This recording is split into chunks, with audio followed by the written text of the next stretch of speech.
Imagine you were God, or in Gurdjieff's words, the Absolute.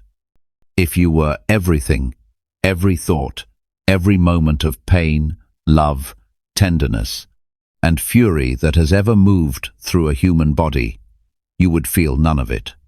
Because the totality forecloses the encounter, because an ocean cannot be surprised by water. Infinite awareness, by its very nature, has no edge against which to press, no boundary where it ends, no darkness to make the light visible. What fills everything cannot be felt as anything in particular, because it requires contrast. It requires the specific weight of this moment against the possibility of a different one. It requires a self that does not already contain everything it will ever encounter. The Absolute, whose nature is total unity, faces a condition that sounds absurd and is in fact devastating. It cannot know itself. The mystic philosophers of 3rd century Alexandria understood this with painful clarity. Plotinus, writing in the Enneads, pressed this problem as far as language allows, arguing that the One, the source of all existence, transcends even intellect and self-knowledge, because knowing requires a knower and a known. The One does not think. The One does not reflect. It simply overflows.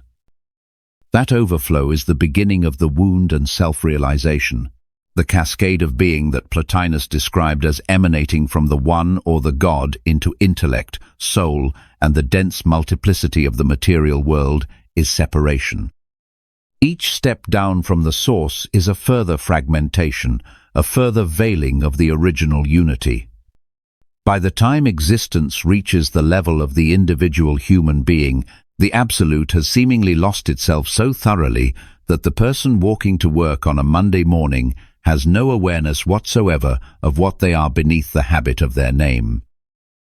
This is the condition that most traditions call ignorance, illusion, or sleep. Gurdjieff called it mechanicalness, the state of a being so thoroughly identified with the personality built by circumstance that the deeper nature has been buried entirely. He described the ray of creation as a descent from the Absolute downward through successive levels of increasing density and decreasing freedom, until it reaches the moon, the most mechanical level of all, where force operates without any trace of consciousness. The human being sits somewhere in the middle of this descent, and the central drama of inner work is whether consciousness can begin to move back against the current of mechanicalness, whether a person can wake up inside the machine they have become. But here the story usually told about separation makes a mistake. It frames the descent as a tragedy, the fall from unity, the exile from Eden, the soul's imprisonment in flesh. And while the anguish of that exile is real, the framing misses the point entirely. The descent was the method, not the accident. The 14th century German mystic Meister Eckhart, whose sermons were radical enough that the Church condemned him posthumously, drew a distinction that cuts to the heart of this. He separated what he called the Godhead from God. The Godhead is the silent ground, undifferentiated, beyond attribute, beyond action, beyond even the concept of being. It does not create, does not love, does not will, because all of these require movement, and the Godhead is prior to movement. God, in Eckhart's views, is the Godhead in the act of becoming, the moment the silent ground stirs into relation, into creativity, into the drama of the world. God and the Godhead, Eckhart wrote, are as distinct as heaven and earth. What this distinction reveals is that creation, the act of bringing forth a world of separate things, is not the Godhead's compromise with limitation. It is the Godhead's only avenue toward experience. The infinite silence of the Godhead, however perfect, however absolute, is not experience. It is the precondition of experience. For experience to happen, the Godhead must become God, must enter the act of relation, of otherness, of the friction between one thing and another that makes feeling possible at all. The great Sufi metaphysician Ibn Arabi built much of his cosmological vision around a saying that circulated among the mystics of his era, a saying he treated as the key to understanding creation, that God was a hidden treasure who loved to be known, and so created the world to be known. Ibn Arabi scholars note that this saying appears widely in Sufi literature without an authenticated chain of transmission. It is a wisdom statement, not a verified prophetic report. For Ibn Arabi, the self-disclosure of the divine is not incidental to creation. It is creation's entire purpose. The world is the mirror in which the Absolute sees its own face. A mirror only works if the image it contains appears distinct from the mirror itself.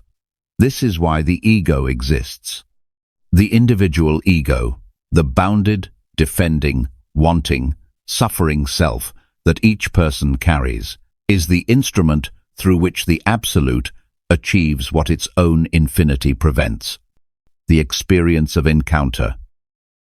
When you feel the particular ache of losing someone you love, the Absolute is feeling itself through a lens it could never construct from pure unity. When you are seized by a piece of music, when grief arrives without warning in the middle of an ordinary afternoon, these are not interruptions of the Absolute's plan. They are the plan, executed with the precision that only total ignorance of the plan makes possible. Plotinus described the soul's descent into multiplicity as an act of audacity. The soul desired individuality and otherness, and in that desire it lost its understanding of the highest self. He meant this as a description of the fall, the forgetting. But read it again, and the fall looks like courage. The soul accepted the terms of the game, to forget its nature completely, to become so thoroughly identified with the limited self that the limitation feels absolute, so that the eventual recognition arrives with the full force of something discovered rather than something always already known. A recognition you always possessed is information. A recognition that breaks through the crust of forgetting is transformation. There is a story that circulates among teachers of Advaita Vedanta, the non-dual school of Indian philosophy, whose central claim is that the individual self and the universal consciousness are the same. A student asks his teacher, "If I am already the Absolute, if the separation is already an illusion, why do I need to practice anything? Why do I need to meditate, to study, to work on myself at all?" The teacher's answer, in various versions of the story, is always some form of the same response.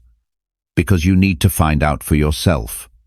Being told you are the ocean does not make you feel the ocean. Because the recognition that the limited self is a mask worn by the infinite has to land as experience, not as belief. And experience requires time, requires the full duration of the forgetting, pressing against the particular instrument until the pressure produces the specific crack through which the light enters. This is the architecture of the whole enterprise. The Absolute does not want you to remember easily.